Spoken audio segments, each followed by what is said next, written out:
What I would like to start with today is that we had an experience the other day that I thought was afterwards, we talked about it, and it was really a really good picture of how we in our life work with the feathers and work with awakening and non-duality.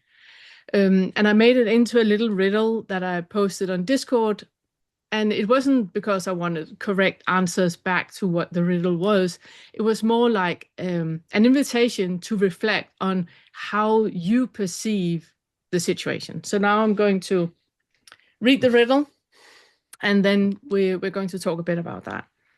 So the fifth feather riddle, or wanting you to dive into it or think what you feel into what you think about it. So we're in the kitchen, Todd and I, and I'm chopping tomatoes on a cutting board. And Todd, he comes by and he says, "I don't think I like that." And I suddenly notice that there are crumbs on the cutting board right next to the tomatoes. So I ask him, "The crumbs on the cutting board?" And he replies, "No, no, the greens I just made," and pointing over on the stove. And I say, "Oh, I'm sorry." So I keep cutting the tomatoes, but I take the tomatoes, put them into a bowl, and then I wash the cutting board. And then I take the tomatoes back on the cutting board and keep chopping the tomatoes. And the question is, why did I wash the cutting board? So I know it's like a small everyday experience, and you might be sitting and thinking, I have no idea how to reply that. But it's one of those things, if you just have experiences in your everyday life, that you just reflect on what just happened. I would like to put a pin in it, in that story, have it in your back of your mind and just put a pin in it. And then we circle back to it in a moment. When we talk about the feathers and we talk about the first feather, it's about seeing through the identification that we have with everything, that we place an I everywhere, that I view the world with me as a center. In the first feather, we see through that and realize that there is no I anywhere. There's a perception of an I, but that doesn't mean that there's an I. It's just a perception of an I. In the second feather, we work with all the things that has led us to that feeling, because you were not created in a vacuum. The perception you have of an I and the perception you have of reality and of the world and what another person says and what another person doesn't say and what politicians say and global warming and all of that comes from somewhere. It's not something that you have made up. The little I in you, the little controller behind your eyes have made up. It's something that you have concluded at some point, either because of your upbringing, of your socialization, of the culture you have grown up in, on the way your parents are, but also on your biochemistry and your neurology, how your nerves are. And in the second feather, we work with what we call the starting point. And that is like you have an idea of how the world is that is tinted in a certain way. And all of these things with your biochemistry, your upbringing, all of that tinted in a way so you try to survive the longest. And if you have an underlying idea of the world being unsafe, so it might be fear, that is your underlying belief and your starting point for everything, you will look out for what is dangerous around you. No matter what happens, no matter what other people say, you will hear what they say with ears of fear. If it's like anger or guilt and shame that you have as a starting point, you will perceive everything that is said to you, everything you read in newspapers or online or in Facebook groups or whatever. You would hear what they say and make a conclusion through the lens of fear, anger, guilt, and shame. And that is what we work with in the second feather. The second feather is probably the feather that takes the longest, because you keep finding out that there is more things. So for example, let's say the situation we had in the kitchen with the cutting board. I'm chopping the tomatoes. Todd, says, I don't really like that. I immediately take it as something about me. He doesn't like the way I cut the tomatoes. That can be fear. Oh my God, he doesn't love me. What can I do to please him? It can be guilt. Oh my God, I should have checked the cutting board before I do that.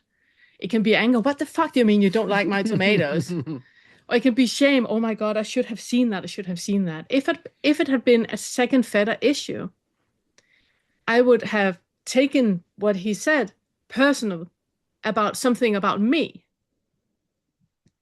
So I would like for you to notice in your life, when do you take things personal that is not personal and can't be personal at all? Because you're not the only one who's not created in a vacuum.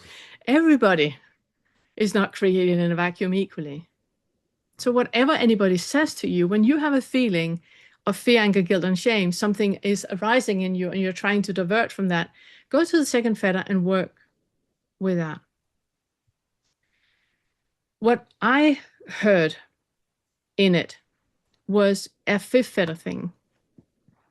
That I was standing and chopping tomatoes, and I didn't realize there were crumbs on until Todd said, I don't like that. I suddenly saw the crumbs and immediately assumed that he was talking about the crumbs.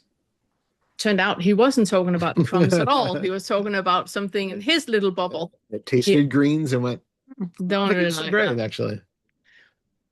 So the message to me in that situation is that I have an issue with crumbs on a cutting board. I was not aware of that, but I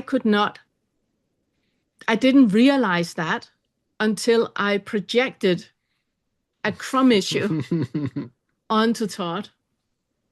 The crumbs on the cutting board, that is what he's referring to. I can only think that if I would refer to that. So consciously, I had no idea that I had an issue with crumbs on the cutting board. Psychologically, I don't have an issue with crumbs on the cutting board. But since I apparently somewhere do have an issue with crumbs on cutting board, I take the tomatoes and wash the cutting board, and then I can continue to cut the tomatoes. So I'm not aware that there was an issue with the crumbs on the cutting board. I became aware because I thought that was what he was talking about.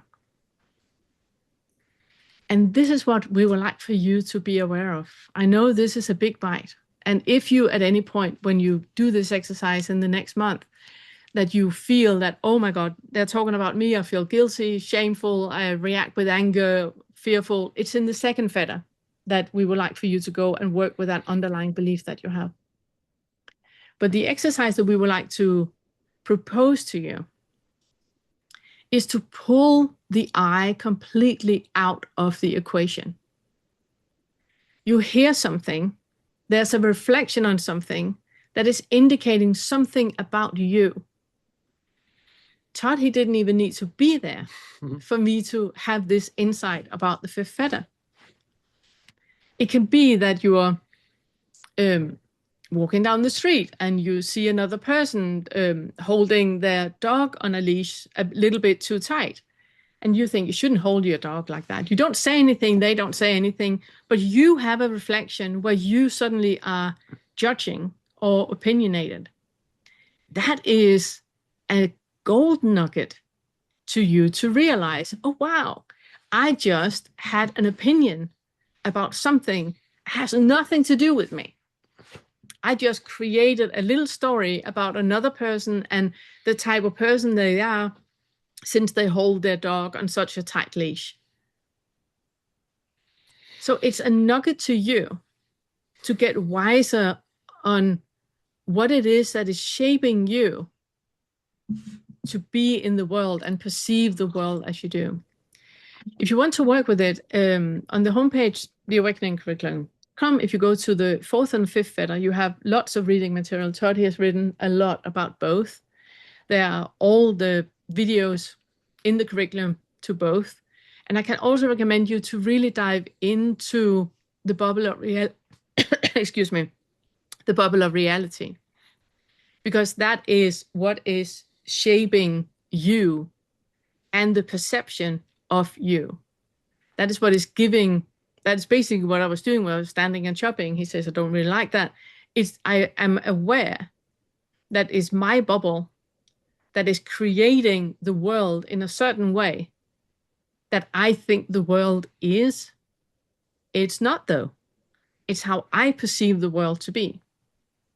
And since it's not how the world actually is, since nobody knows how the world actually is, we only know and we only have access to how we perceive the world to be. So you can never ever be right. You can never ever be wrong.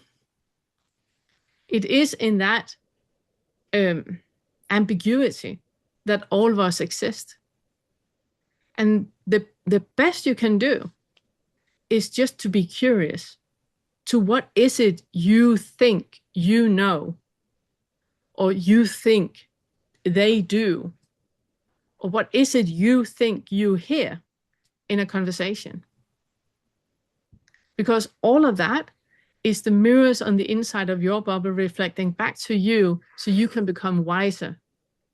Am I boring you, babe? I'm so sorry. So you can become wiser, or just, lull yourself to sleep if that is needed. I'm so sorry. Yeah. I'm here in presence, but It's okay. biological processing is going on. You can watch the video afterwards. I have a clarifying question. Yes. This is Susan. I love the crumbs. My question is, I love that journey.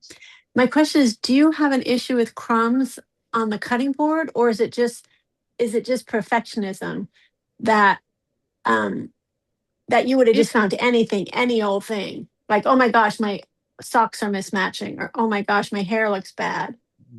What you're referring to is something about the person.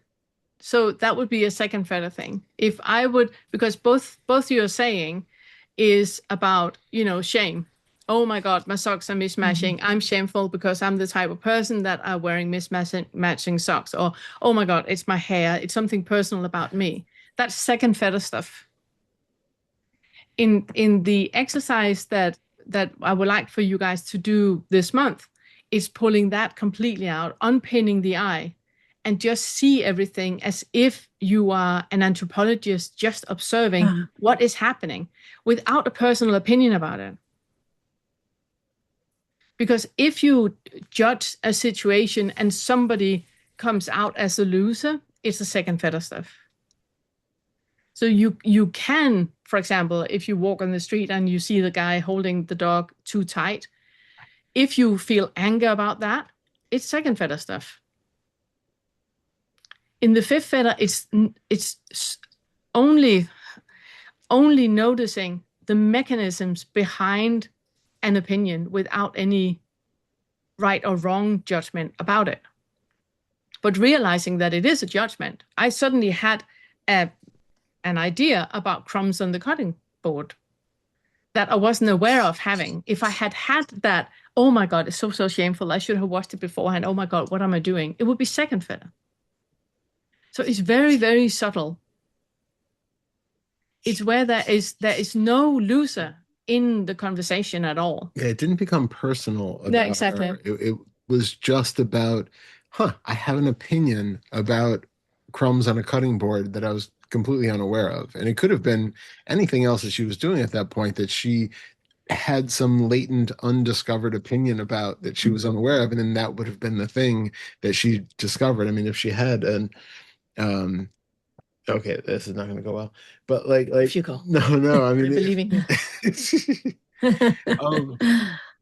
No, I mean, literally, it could have been anything that she was doing. That there's like any sort of an internal feeling about the right way or the wrong way that something should be done, and if there was something that basically my referring to my not liking the greens, was just sort of an opening to her being aware of anything in her perception at that moment that triggers that the right way versus the wrong way for something to be done. And clearly crumbs on a cutting board when you're cutting tomatoes is the wrong thing. There's something there that is yeah. But the whole point of it was there was no shame about the crumbs, and it was just more like an I didn't even notice the crumbs. I'm just gonna wash it off because clearly it bothers me. Otherwise, I wouldn't project onto Todd that there's an issue with having that he thinks there's an issue with having crumbs on the table. That finger pointing there shows that there's something here. Yeah. I need to be aware of, and without any type of guilt or anything, it's just like, okay, I better wash the cutting board then. Yeah. So there is there's nothing personal in it at all. It's just about noticing how the mirrors on the inside of your bubble of reality is reflecting back to you. What is it actually reflecting back to you? And there's no right or wrong in it because there is no I that it can reflect poorly on. There's no Pernille in the middle having an insightful moment with crumbs. Right. And part of it is you didn't have a meltdown. You weren't like, oh my God, they're crumbs. You were just like, oh. Which if crumbs. I would needed to have an I in the middle and create fear, anger, guilt, and shame in it. In that case, it would have been shame. Yeah. I'm slowly getting it. So the difference is that there's nothing personal in it. It's just a reflection. We've all been built with these subconscious rule books that we didn't choose.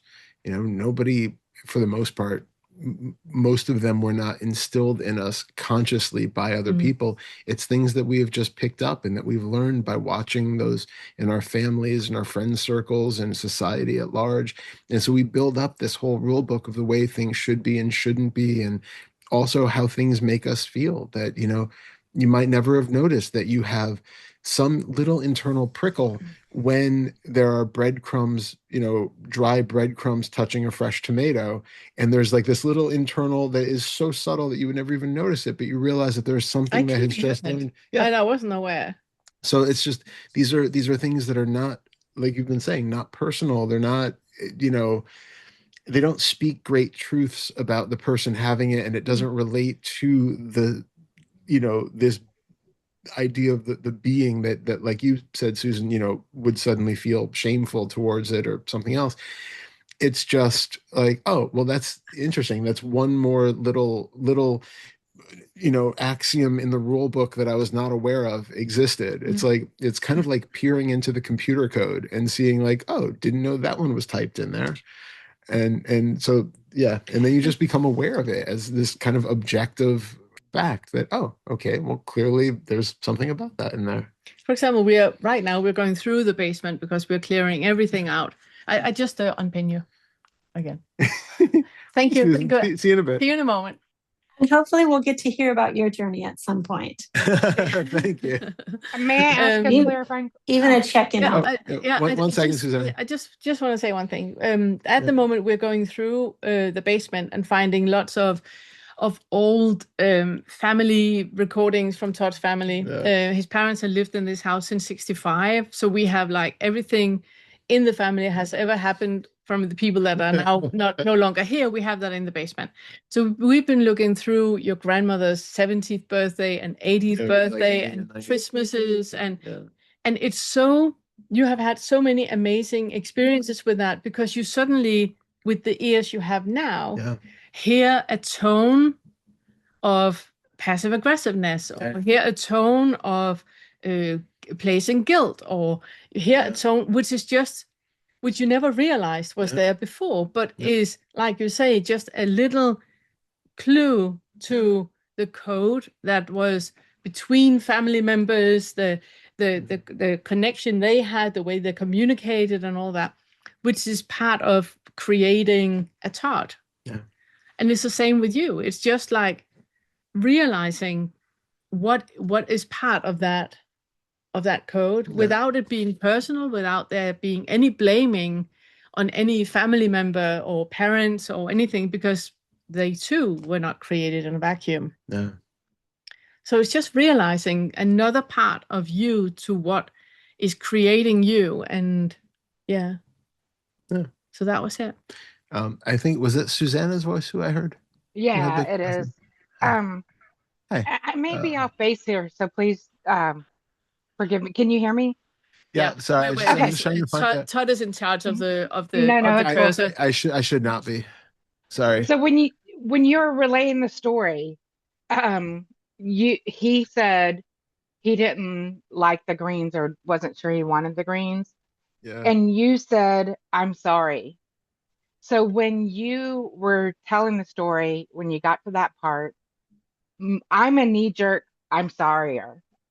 And Mhm. so when you said that, and then you asked, why did you clean off the cutting board? Like my mind was like, what? She's not gonna say, why did I say I'm sorry? She's not Yeah. asking that. Mm, When for some reason that's what stuck out to me because I thought, yeah. well, she could have said, okay, well, let's see what else you might want instead of saying, I'm sorry. Because that's what I internalized. I would have Yeah. done the same thing with the cutting board too, Yeah. Yeah. but that's what I love kind it. of caught I love me. it.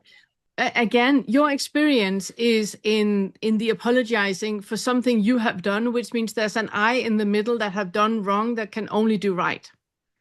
Right. In my experience with it, it was that he had an experience that was uncomfortable. I don't like that. I'm really sorry that he has an uncomfortable experience because I want this one to float on rainbows all the time. So if Yep. he's not floating on rainbows and he's uncomfortable, I'm really sorry about that. That has nothing to do with me. Right. I understand.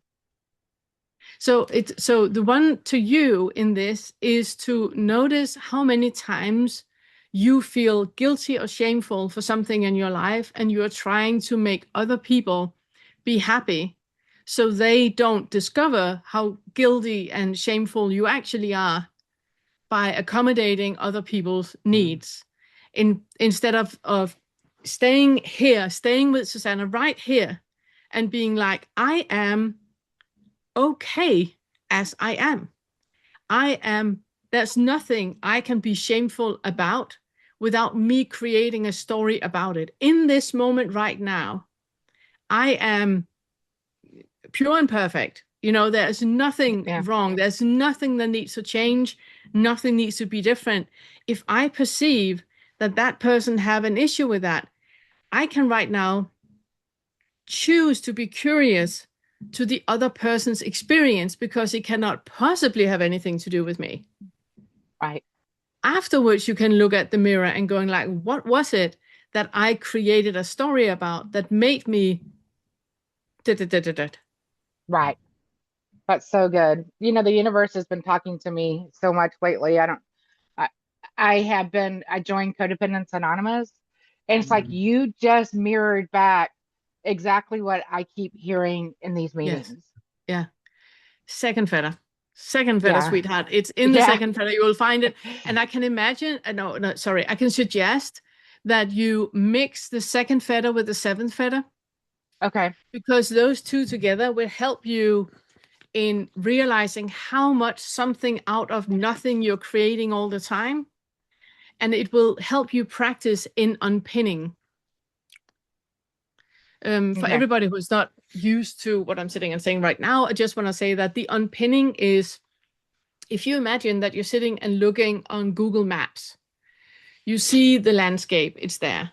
I just unpin Susan. Yep. So there we go. Thank you for saying something. Remove spotlight. There we go. Yeah. So if you imagine you're sitting and looking at Google Maps, right? And you then place a pin. In that pin, you suddenly are on Street View. And you can see that direction, and you can turn and see that direction and that direction. You can see all the way around. What we would like for you to do with the feathers is we would like for you to unpin because that pin makes it personal. That is you standing here on this street, and this is as far as I can see. This is as far as I can see. This is as far as this is the entire world. This is the entire Google Maps. This is all there is. But you only have that perception when you're pinning yourself. So if you unpin, suddenly you are up in the stratosphere. And there is not an I anywhere. There is not a starting point anywhere. There's an openness to whatever is arising. And when you work with the second feather, it sometimes helps to put, and you're working with fear, anger, guilt, and shame, and the starting point, because that pinning, there's always a starting point where you see and hear things from a certain angle. It's about, like Susanna just talked about, me being guilty and shameful. It can be anger, it can be fear. There's a starting point where you view the world in a certain way. And sometimes it helps working with the seventh feather, where you realize how much something out of nothing you have just created, because you cannot be shameful or guilty or fearful or feeling anger. That can only happen when you create a story about it. In this moment right now, you are. End of story. That's it. Everything else is stories that are being added onto it. Okay, that was the cutting board story. Well done, man. Thank you.